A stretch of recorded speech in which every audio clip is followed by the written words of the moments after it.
जूनागढ़ के सासणगीर से ये खबर सामने आ रही है, जहां पर पुलिस जवानों की तंदुरुस्ती के लिए 3 दिन की शिविर का आयोजन करवाया गया है। पुलिस की तंदुरुस्ती बरकरार रहे, इसीलिए जूनागढ़ सासणगीर पर 3 दिन की शिविर आयोजित करवाई गई है। आर्ट ऑफ लिविंग के सहयोग से गेम, मेडिटेशन समेत की कई एक्टिविटीज़ के साथ ये शिविर आयोजित करवाई गई है, जिसमें कई पुलिसकर्मी हिस्सा ले रहे हैं।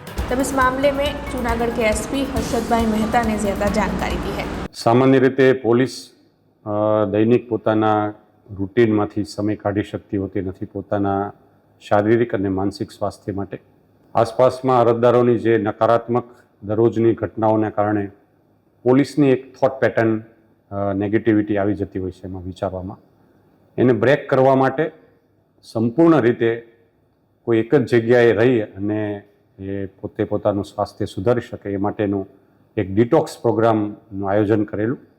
20 અધિકારી અને 80 જેટલા પોલીસ કુલ 100 લોકો માટે આર્ટ ઓફ લિવિંગની મદદથી રેસિડેન્શિયલ ત્યાં સાસણમાં રહી અને તમામ પોલીસ એક પ્રવૃત્તિ દ્વારા ટીમ ગેમ દ્વારા અને સાથે રહી અને મેડિટેશન ધ્યાન વગેરે દ્વારા પોલીસ છે એ પોતાના દૈનિક સ્વાસ્થ્યમાંથી ડિટોક્સ થઈ શકે, શારીરિક માનસિક તણાવમાંથી મુક્ત થઈ શકે, આ માટેનો આ એક પ્રયોગ यहाँ जूनागढ़ पुलिस द्वारा करवाया। हमसे जुड़े रहने के लिए हमारे YouTube चैनल को सब्सक्राइब करें और नई वीडियो की नोटिफिकेशन के लिए बेल आइकॉन को दबाएं।